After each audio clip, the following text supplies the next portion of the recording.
Olá, está começando o Câmara Repórter. Vamos aos destaques do programa de hoje. Câmara promulga lei que isenta motorista de pagar multa por avanço de sinal na madrugada. Estado anuncia pagamento do 13º salário dos servidores. Último dia para a prova de vida junto ao INSS causa fila e tumulto em agência bancária da capital. O FRN seleciona artistas e grupos culturais para apresentações na Cientec. E a gente vai conhecer um empreendedor que encontrou um jeito diferente de atrair os clientes. Tudo isso e muito mais a partir de agora.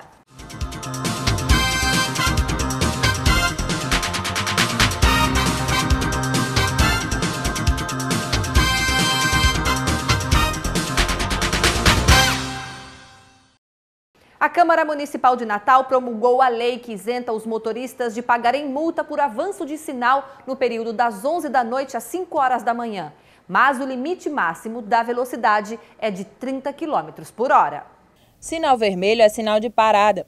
O motorista deve aguardar o sinal verde para poder passar. Mas entre as 11 da noite e as 5 da manhã, essa regra pode ser quebrada. E os condutores podem avançar o sinal vermelho para não correr riscos desnecessários. Você sabia que agora você pode cruzar os semáforos entre 11 da noite e 5 da manhã sem levar uma multa? Não estava sabendo, não. E o que você acha dessa decisão? Eu acho que é viável porque nós estamos numa insegurança muito grande no estado, né? Sem segurança, né? Vai ser bom porque assim, você para num sinal desse e às vezes tem pessoas que aproveitam essa oportunidade para levar o seu carro, né, embora. Em função da segurança que nós não temos na cidade, o fato de você cruzar alguns sinais com segurança, mesmo vermelho, para evitar parar no sinal numa cidade extremamente perigosa, eu acho que é bem válido. Evitar passar com cuidado também, né, no cruzamento, quando estiver na situação, e passar com cuidado, né, para não ocasionar um acidente, né? É muito importante, manter a velocidade. Eu acho que é muito importante, desde que você passe no limite, né, mas o ideal é não parar, até porque fica muito vulnerável, né? O projeto de lei aprovado no ano passado na Câmara Municipal é de autoria do vereador Kleber Fernandes e aguarda a sanção do prefeito de Natal para entrar em vigor. Apesar da permissão legal para a ultrapassagem, os motoristas devem ter bom senso e cautela. Os veículos que empreenderem uma velocidade maior que 30 km por hora perdem o respaldo da lei. Nós sabemos que o índice de violência urbana cresce vertiginosamente na nossa cidade, né? E cada vez mais fica arriscado um condutor de veículos ficar vulnerável, né? E parado num semáforo durante o período da madrugada. Segundo o vereador, a lei chega para dar mais segurança aos condutores, que ficam menos suscetíveis à ação de bandidos. Havia um anseio, um pleito, né, da sociedade no sentido de não ser penalizado, né, por estar tentando proteger a própria vida. O governo do estado anunciou o calendário de pagamento do 13º salário dos servidores. Os detalhes com Simone Silva. O governo do estado deve efetuar o pagamento do 13º salário de forma escalonada e a partir deste mês de março. Recebem aqueles com vencimentos até R$ 2.000, cerca de 27 mil pessoas. Acrescidos a estas, os funcionários que são ligados às secretarias com arrecadação própria, que já receberam em dezembro mesmo, cerca de 45,47% da folha. Nesta quarta-feira, o governo efetuou o pagamento dos salários de janeiro a todos os funcionários, ativos, inativos e pensionistas. O salário de fevereiro, porém, ainda não tem data para ser depositado. Simone Silva para o Câmara Repórter. O último dia para os aposentados realizarem a prova de vida junto ao INSS provocou tumulto e longas filas nas agências bancárias. Minutos depois do horário de abertura desta agência do Banco do Brasil na Rio Branco, foi formada uma extensa fila para os caixas de autoatendimento. A grande maioria, aposentados e pensionistas, realizavam a prova de vida do INSS, que garante a continuidade do pagamento do benefício. Com a greve dos vigilantes no último dia para a comprovação, os idosos não têm outra alternativa a não ser paciência. O senhor vai ter paciência para enfrentar essa fila? Vou, é obrigação, né? Porque senão diz logo que corta, né? Mesmo quem chegou antes do banco abrir para assegurar um lugar na fila, não tem previsão de atendimento. Além de enfrentar essa fila aqui, nós temos que enfrentar lá dentro ainda. Apesar do calor, do tumulto, das longas filas, a maior dificuldade é que há apenas um funcionário para atender toda essa demanda. Os idosos reclamam do desconforto em ficar em pé na fila por longas horas. Era para ter um dia separado, aquela quantidade de pessoas, para não ser uma coisa dessa. Eles têm que aguentar até terminar o dia do cadastramento, não é dar uma data, ter que encerrar naquela data, e a gente está sofrendo desse jeito. Agora a gente muda de assunto para falar que a Prefeitura de Natal enviou no ano passado um projeto de emenda à lei orgânica do município que trata das progressões e promoções dos servidores públicos. A Câmara Municipal formou uma comissão especial para analisar o texto da emenda. Na sessão desta quarta-feira, a comissão apresentou o parecer em plenário com algumas modificações no texto original da matéria. O projeto de emenda causou polêmica e a gente vai conferir agora. Retirada de direitos ou adequações à Constituição Federal. Esses foram alguns dos questionamentos feitos pelos vereadores durante a apresentação do parecer da comissão especial. Na explanação, a vereadora Natália Bonavides destacou cada uma das alterações propostas no texto original enviado pela Prefeitura e também mostrou as modificações feitas pela comissão. O artigo 76 da Lei Orgânica do Município trata das garantias reservadas ao servidor, como incorporações aos vencimentos. A emenda da Prefeitura pretende proibir a incorporação de gratificações de funções comissionadas e cargos de chefia, por exemplo. Mas essa alteração não afetaria os servidores que já estão recebendo alguma promoção hoje. Outro ponto destacado na emenda é a prorrogação da licença maternidade por mais 60 dias e a paternidade por mais 15 dias. Segundo a líder do governo na Câmara, a vereadora Nina Souza, as alterações não retiram nenhum direito dos servidores. As incorporações que hoje existem, e até aquela pessoa que ontem assumiu o cargo comissionado, ela não terá perda nenhuma. Só que, após a publicação da emenda, não terá mais o direito de você incorporar. Você passa 6 anos numa função, depois você continua com ela no seu salário, se aposenta. Se você falecer, ainda fica para o cônjuge. Isso não é mais admitido no mundo hoje, isso é questão da moralidade. Nós temos hoje, com database para ser cumprida, servidores de planos para ser resolvidos. Então, essas questões a gente não admite mais, porque a gente entende que se você está na função e a função é gratificada, no exercício da função você já tem uma benesse, você tem a gratificação, então você não tem como levar isso. Mas nós tivemos o cuidado de todo aquele servidor que tem esse direito, que está hoje exercendo a atividade, não será tirado. Após a explicação, o presidente da Casa, o vereador Ranieri Barbosa, abriu a discussão em plenário. O vereador Cícero Martins disse que a matéria é uma facada nas costas do servidor municipal e afirmou que vai votar contra a emenda do Executivo. Me deparei com o projeto, fui analisar e vi que em vários pontos ele prejudica realmente o servidor. Um deles é quando se fala muito, e o povo confunde, na ascensão funcional. Porque a ascensão funcional ela é diferente da progressão. Aqui se fala é com relação aos estudos e o salário aumentar lateralmente. Vamos dar um exemplo. Você é de uma categoria de ASG, por exemplo, mas você se forma. Na hora que você se forma, tem uma graduação, o incentivo seria aumentar um pouco, por exemplo, 20% do seu salário, mas você permanecer ASG. E não você ter progredido para outra coisa, como a líder do prefeito disse, para dentista. Não existe isso. Isso é progressão. Então eu sou a favor da ascensão que a gente chama, existe a vertical, né? Existe a horizontal. A vertical é inconstitucional, a horizontal não. E isso existe no judiciário.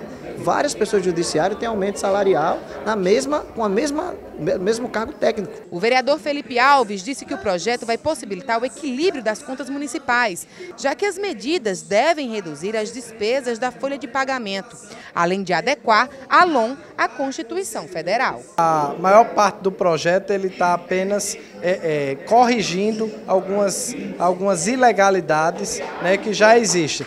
O outro aspecto que eu levantei na minha discussão foi a questão mesmo financeira. E para que os governos possam fazer face às demandas da população, de educação, saúde, iluminação, pavimentação, tem de haver recursos para isso. E para que isso ocorra, nós temos de reduzir, né, as despesas. A sessão foi encerrada sem a conclusão do debate. A votação deve acontecer na sessão plenária de amanhã. A sessão de hoje foi interrompida porque não houve o pedido de prolongamento de sessão. Então, em meio a um projeto polêmico que está dividindo na casa, para votar com coerência e tomar a melhor decisão possível. Palestrantes de grandes empresas nacionais participarão de um seminário em Natal para abordar inovações na área do comércio. A repórter Larice de Souza conversou com o presidente da CDL Natal e tem mais informações. As tendências do comércio varejista no mundo serão abordadas em um seminário que será realizado nesta sexta-feira no Natal Shopping. Para falar sobre esse evento que é realizado pela CDL Natal, aqui comigo Augusto Vaz, presidente da Câmara de Dirigentes Lojistas. Augusto, qual o objetivo desse seminário para mostrar, quais são essas tendências que vão ser apontadas? Na realidade, existe um evento lá em Nova York todo janeiro, ou seja, é um evento anual onde o mundo se reúne, são mais de 80 países reunidos, mais de 15 mil participantes, para discutir para onde é que o varejo vai, para onde é que o comércio vai nesses anos seguintes. E aí o que a gente fez? São 3 dias de evento em Nova York, a gente vai resumir esses 3 dias de evento em 3 horas de evento aqui em Natal. Então a gente chama Pós-NRF, que é o nome do evento lá em Nova York. Então entender, a gente tirou o melhor que existiu, que foi comentado hoje na NRF, são 3 palestrantes que vão trabalhar, ou seja, fizeram um resumo, um supra-sumo do que foi discutido no varejo do mundo. A gente faz uma adaptação, traz mais do que dá para aplicar aqui, então de uma forma resumida a gente vai passar para os empresários locais um pouco sobre o que aconteceu em Nova York no mês de janeiro. Augusto Vaz, presidente da CDL Natal, obrigada pela sua participação. Larice de Souza para o Câmara Repórter. A Prefeitura de Natal publicou o edital para a realização de concurso público para a Secretaria Municipal de Saúde. Confira. Serão ofertadas 1.647 vagas efetivas para os cargos de nível médio e superior. Os salários variam de R$ 1.000 a R$ 4.600, dependendo da função, possíveis benefícios e acréscimos. As inscrições serão realizadas exclusivamente pela internet a partir do dia 12 de março até o dia 9 de abril. E a taxa é de R$ 80 para nível médio e R$ 100 para nível superior. O site é o www.comperv.frn.br. Mara Rochelle para o Câmara Repórter. A Universidade Federal do Rio Grande do Norte está selecionando artistas e grupos culturais para apresentações na Cientec e também no Congresso Brasileiro de Extensão Universitária. Quer participar? Saiba como. As inscrições são gratuitas e o prazo vai até 31 de março. Vão ser selecionados artistas e grupos de música, dança e teatro. Os interessados devem ter trabalho autoral e não podem ter sido contemplados na Cientec do ano passado. A chamada é promovida pela Pró-Reitoria de Extensão e pelo Núcleo de Arte e Cultura e tem o objetivo de estimular a produção, discussão e difusão da arte de modo articulado com o ensino, pesquisa e a extensão. O resultado da chamada está previsto para 1º de maio. Para conferir os detalhes da seleção, é só acessar o site www.proex.ufrn.br. Hugo Fernandes para o Câmara Repórter. Agora a gente vai conhecer um empreendedor que teve a ideia de criar um personagem para atrair a clientela. Em casa, ele é Inaldo, casado e pai de uma filha, mas no trabalho, ele é o Doutor Castanha. Inaldo Lucas de Paiva, 49 anos, natural de João Câmara, município localizado a 72 quilômetros de Natal.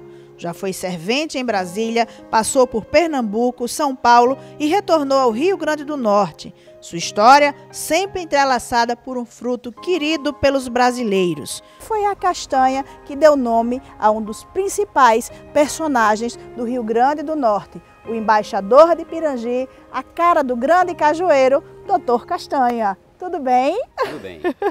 Inaldo, conta pra gente como é que começou a história do Doutor Castanha. É verdade que teve uma coisa aí com uma depressão? Com certeza, né? Em 2011 eu tive uma depressão, passei equivalente mais ou menos 9 meses de depressão. Ao sair da depressão eu tive a oportunidade, de assistir à televisão e vi os médicos informar que castanha era medicinal. Então, como eu sempre já trabalhei com castanha, como você bem falou, em São Paulo, em Recife, em várias litoral do estado do Norte, litoral Sul, então veio a ideia de criar o nome Doutor Castanha.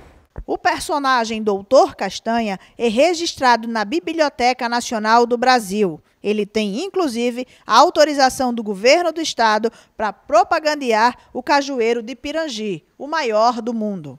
Inaldo, você aprendeu a interagir com todo mundo e deixou até de lado essa barreira da língua. Você fala com argentino, com americano, com inglês, com todos os brasileiros do país. Como é que você conseguiu isso?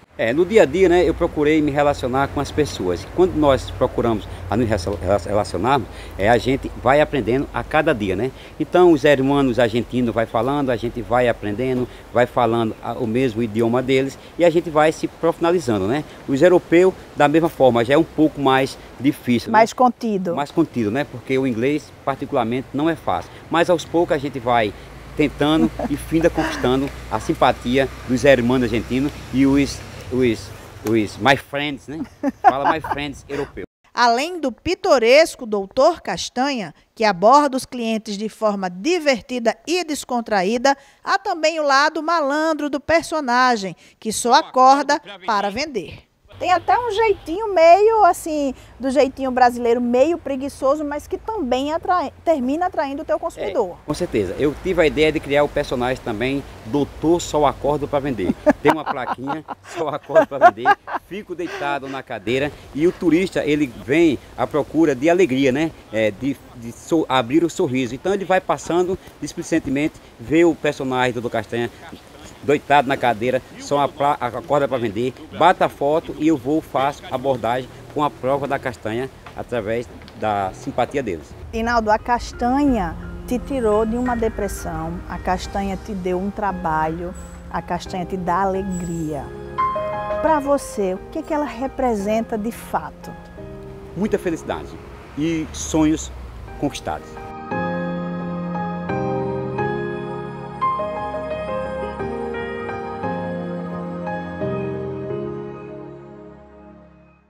Em época de crise, o que vale é a criatividade para ganhar dinheiro. Bom, agora nós vamos para o intervalo e no próximo bloco tem o meu convidado de hoje. É o Dr. Marcos Lima Freitas, presidente do Conselho Regional de Medicina. Entre os assuntos, nós vamos conversar sobre uma fiscalização que aconteceu no Hospital Valfredo Gurgel. Eu volto já. Mais de 50% das crianças do terceiro ano do ensino fundamental não entendem o que leem. E só a educação pode mudar isso. A gente aprende as letras muito bem. Qual é a que parece uma casa? O A. Qual que parece um raio? O Z. Se você não for à escola, você não vai saber. Para aprender a ler, precisa estudar bastante. Ajude a LBV a tornar real para milhares de crianças a oportunidade de melhorar a leitura. O Parlamento se une para expandir os limites da cidadania. É a Rede Legislativa de TV Digital. Graças ao recurso da multiprogramação, 4 emissoras independentes estão disponíveis em um mesmo canal na sua televisão. TV Câmara, TV Senado, TV Assembleia e TV Câmara Municipal já transmitem em sinal digital aberto e gratuito para dezenas de cidades do Brasil. Isso significa muito mais qualidade de som e imagem e muito mais conteúdo para você. Mas como sintonizar a Rede Legislativa de TV Digital? É muito simples. Se sua TV for mais antiga, basta conectar um conversor digital nela. Você compra até em supermercado. É preciso ainda de uma antena UHF externa ou interna como esta. Se sua TV for digital, também precisa de antena UHF. Pelo controle remoto, procure no menu a opção Buscar Canais. Se a busca só encontrar a TV Câmara ou a TV Senado, acrescente ao número do canal ponto 2, ponto 3 ou ponto 4. Assim, os outros canais da Rede Legislativa vão aparecer na sua tela. Você ainda pode assistir no tablet, celular ou notebook, que tenham recursos para receber o sinal da TV digital. Procure os canais legislativos na sua TV e encontre a Rede Legislativa de TV Digital. Transparência, informação, cidadania, política e cultura na sua sintonia.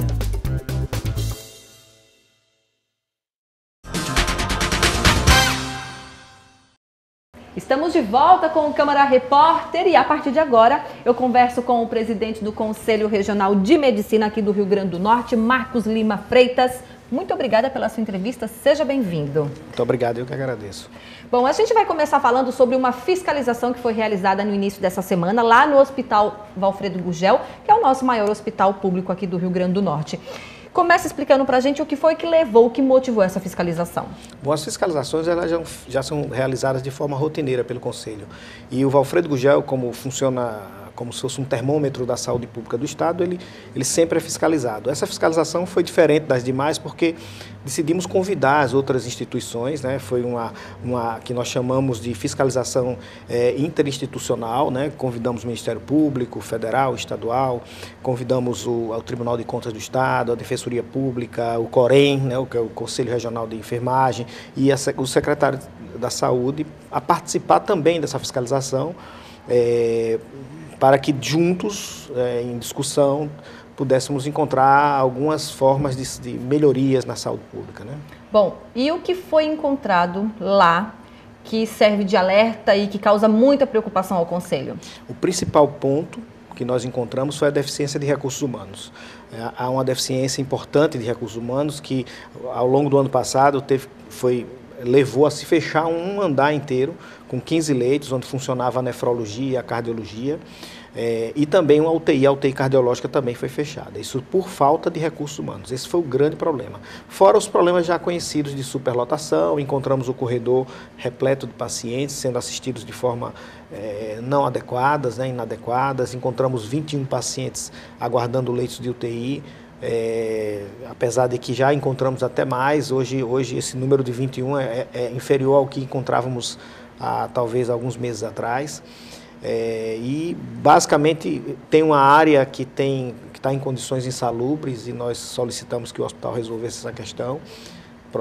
Nós vamos fazer na próxima plenária, apresentar o relatório, a plenária do Conselho, e aí decidir se essa área, porque a gente jamais se pensaria em interditar um hospital como o Valfredo Gugel, mas setorialmente sim, o Conselho já fez esse tipo de interdição setorial. Então essa área que encontramos insalubre, com pacientes graves... E que área é essa? É uma área do pronto-socorro, onde estão acomodados pacientes aguardando os leitos de UTI. A partir de aí, então, o senhor disse que foi feito um relatório e vai ser apresentado esse relatório, é isso? Isso, o relatório está sendo confeccionado, acho que já finalizamos, acho que ontem já finalizamos esse relatório, e vamos apresentar na próxima reunião plenária do Conselho de Medicina as condições desse ambiente. Se até lá essa condição tiver sido solucionada, não se entra com indicativo de interdição, mas se não tiver sido solucionado, aí nós teremos que entrar com indicativo de interdição daquele setor.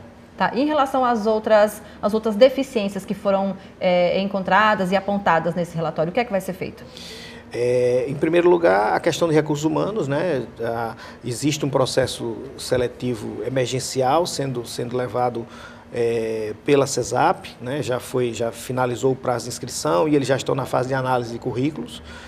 Isso é necessário, é um número insuficiente ainda para cobrir toda a deficiência, mas pelo menos vai talvez amenizar a possibilidade de ter que fechar novos leitos.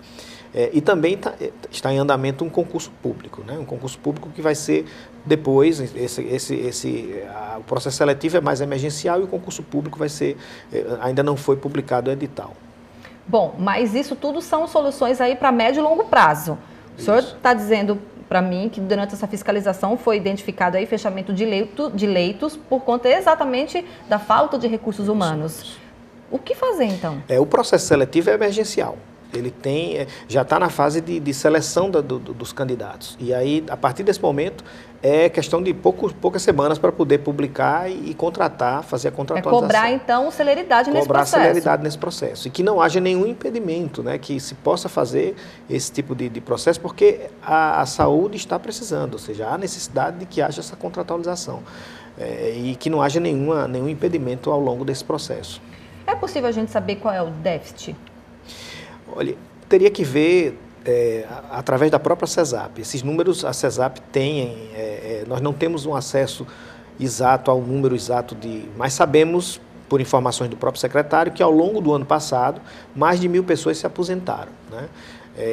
pela funcionários da CESAP. Aí entra, além dos funcionários da parte administrativa, entram os funcionários de nível superior, médicos, enfermeiros, psicólogos, fisioterapeutas e também o pessoal de apoio, o pessoal do técnico de enfermagem, auxiliares de enfermagem, que todos são importantes no sistema. E isso aí e a previsão é de que esse ano também, ele fez uma previsão de que ao longo desse ano provavelmente mais 500 pessoas vão pedir aposentadoria, já estão no tempo de pedir aposentadoria.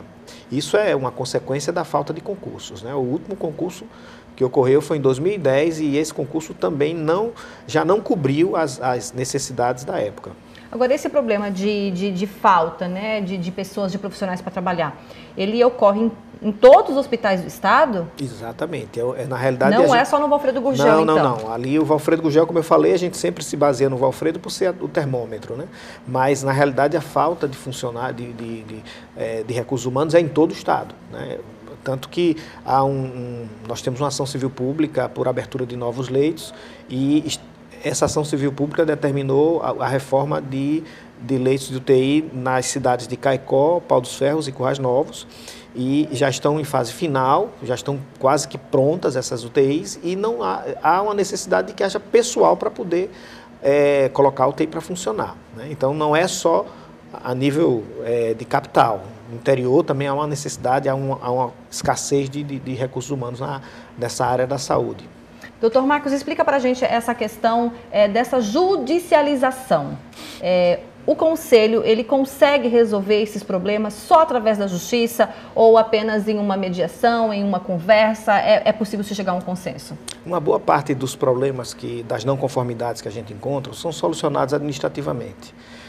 Algumas não são e aí partimos para a judicialização. O Conselho, por ser uma autarquia federal, as ações civis públicas são a nível de Justiça Federal.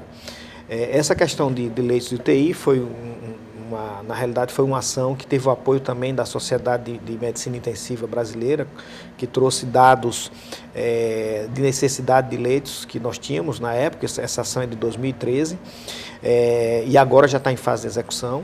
É exatamente para ampliação de leitos. Nós temos uma insuficiência de leitos de UTI e a prova disso é que no Valfredo Gurgel, há anos, né, nós temos sempre pacientes aguardando leitos de UTI.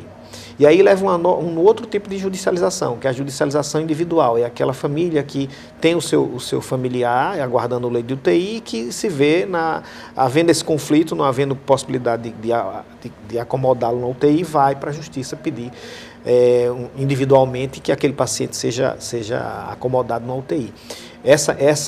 Na realidade, essa nossa ação é uma ação coletiva, né?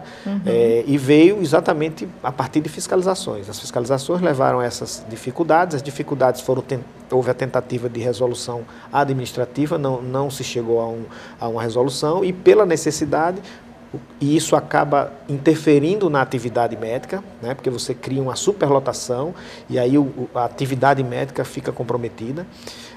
Aí o Conselho entrou com a ação civil pública, como entrou também para abastecimento do hospital, quando se chega a uma situação crítica de abastecimento, se solicita administrativamente, não se consegue administrativamente, aí se entra na Justiça Federal solicitando bloqueio de verbas para poder abastecer, por exemplo, principalmente o Valfredo Gurgel, né? E como é que estava o abastecimento do Hospital Valfredo Gurgel nessa fiscalização? Nessa fiscalização ele estava razoável, não havia já passamos por situações muito críticas, né?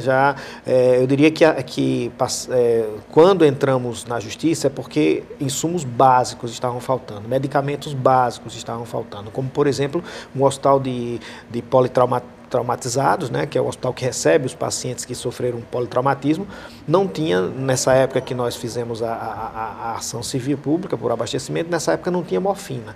Então, assim, uma situação dessas é que é crítica. Hoje não, hoje você tem, essas medicações básicas estavam em estoque, né? Inclusive visitamos aí umas áreas do hospital onde tinha material e medicamentos acondicionados, né? Uma última pergunta, a gente falou dessa questão dos leitos. Há muito se fala sobre o fechamento de leitos, a necessidade da abertura de novas vagas. É possível a gente saber o que seria necessário para atender a demanda da nossa população? Sim, é muito importante a regionalização da assistência, né? Então, por exemplo, a gente fala de UTI porque um paciente crítico, um paciente que precisa de uma UTI, às vezes ele não suportaria uma viagem de Caicó para Natal. Então há uma necessidade de que lá tenha uma UTI funcionando, com a equipe, com todo o aparato que envolve um cuidado de um paciente crítico. Mas, no geral, o que nós precisamos é exatamente de uma regionalização dessa assistência, e essa regionalização que seja eficiente, que consiga resolver pelo menos uma grande parte dos casos na sua própria região. Então, Caicó precisa resolver aquela região do Seridó, junto com Currais Novos, né? Pau dos Ferros tem que resolver a região do Alto Oeste, Mossoró tem que resolver toda a região do seu entorno, e assim você ter as áreas, João Câmara resolver a região próxima de João Câmara, tem que ser assim, você tem que criar bons hospitais secundários, que dê assistência e que só venha para Natal realmente aqueles casos onde você precisa de uma assistência um pouco mais aprofundada, um pouco mais especializada, que seria a assistência terciária. Então, há uma necessidade de bons hospitais secundários nessas regiões. Isso melhoraria muito, né, a assistência aos pacientes. Faltam investimentos, então, é isso, doutor Marcos? É essa leitura que a gente faz? Falta um planejamento de longo prazo, porque não adianta, hoje nós temos um secretário da saúde que ele tem um compromisso e tem conhecimento de toda essa situação e sabe o que deve ser feito, mas você troca o secretário e o outro vai começar um novo planejamento, isso atrapalha muito. Então há uma necessidade de um planejamento de longo prazo, onde à medida que você for fazendo a troca dos personagens, essas pessoas se comprometam a manter aquele planejamento. Então, há uma necessidade de planejamento e, logicamente, de você ter também a prioridade, né? Então, a prioridade envolve também recursos. É você alocar recursos para que aquilo funcione bem. Eu conversei aqui com o Dr. Marcos Lima Freitas, ele é presidente do Conselho Regional de Medicina do Rio Grande do Norte. Muito obrigada pela sua presença. O Conselho de Medicina que agradece. Muito obrigado. Até a próxima, então. O Câmara Repórter fica por aqui. Muito obrigada pela audiência de todo mundo. Amanhã tem muito mais. Eu espero todos vocês ligados aqui no Câmara Repórter. Tchau, tchau e até lá.